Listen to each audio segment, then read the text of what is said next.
두 개를 구분하는 분은 거의 없습니다. 그렇다면 이것을 정확하게 구분해서 알아야 되는가?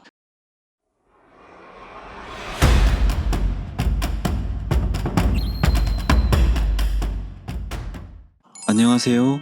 낭종 수술을 하는 성형외과 전문의 박주석입니다. 오늘은 피지낭종과 표피낭종에 대해서 여러분께 말씀드리고자 합니다. 대부분 낭종 때문에 수술을 받는 분들도 내가 어떤 진단을 받았나라는 반출을 해보시면 사실 정확하게 진단명이 기억이 나는 분들은 사실 거의 없을 겁니다. 왜 이렇게 말씀을 드리냐면 이전에 수술 받았던 환자분들께 혹시 이전에 진단이 뭐였는지 기억이 나시나요? 하면은 정확하게 진단명을 말씀하시는 분이 아직은 거의 없었습니다. 피지낭종을 진단받으셨어요? 아니면 표피낭종을 진단받으셨어요? 라고 제가 질문을 드리면 사실 이 두 개를 구분하는 분은 거의 없습니다.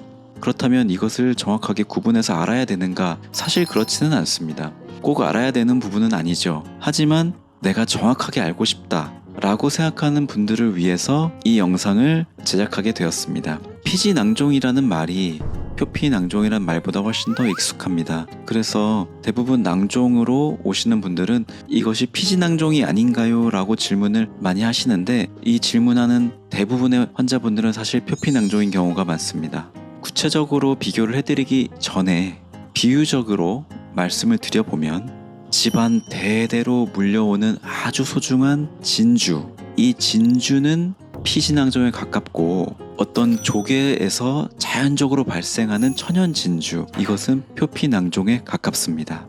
왜 이렇게 비유를 드리냐면 집안 대대로 가보로 내려오는 이 피지낭종은 유전적으로 대대로 물려져 내려오는 경향이 있고 이 자연적으로 만들어지는 진주, 자연적으로 산발적으로 유전과 관계없이 발생하는 것은 표피낭종에 가깝습니다.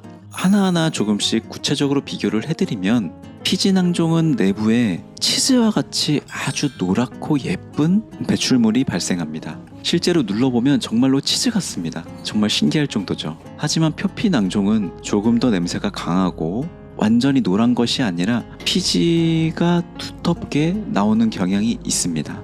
두 번째로 주머니가 있는가? 엄밀히 말하면 둘 다 주머니가 있습니다. 하지만 피지낭종이 조금 더 주머니가 얇고 표피낭종은 그 주머니가 조금 더 두껍고 큰 경향이 있죠. 실제로 수술을 해보면 이 주머니가 녹아서 없어지는 경우가 있는데 표피낭종은 염증이 발생해서 붓고 빨개져서 이 주머니가 일부 녹은 경우도 사실 있기 때문에 실제로 주머니를 발견할 수 있는 확률은 피지낭종이 더 높고 표피낭종은 염증으로 인해서 주머니가 녹아서 실제로 발견되지 않는 경우도 제법 있습니다. 그리고 재발률에 대해서 말씀을 드리면 임상적으로 재발을 더 잘하는 경우는 사실 표피낭종입니다. 피지낭종은 주머니까지 완전히 제거되는 경향이 훨씬 더 많습니다. 하지만 표피낭종은 염증으로 인해서 주머니가 명확하게 없는 경우가 제법 있기 때문에 이 경우에는 재발 가능성이 조금 더 올라가겠습니다. 하지만 피지낭종은 유전적으로 다발성으로 수십 개 이상 생기는 경우가 제법 있기 때문에 실제 재발이 아니라 추가로 생기는 경우가 사실 많죠. 그리고 수술을 꼭 해야 되는가? 사실 피지낭종과 표피낭종은 무조건 수술을 해야 되는 것은 아닙니다. 하지만 점점 커지고 불편하고 보기가 싫거나 염증이 생겨서 통증이 있다, 이런 경우에는 수술을 고려해 볼 수 있겠습니다. 마지막으로 추가해서 말씀드리면 피지낭종이 가보로 내려오는 유전적인 경향이 크다고 말씀을 드렸는데 단발성으로 한 개만 있는 피지낭종은 사실 유전성 경향이 거의 없습니다.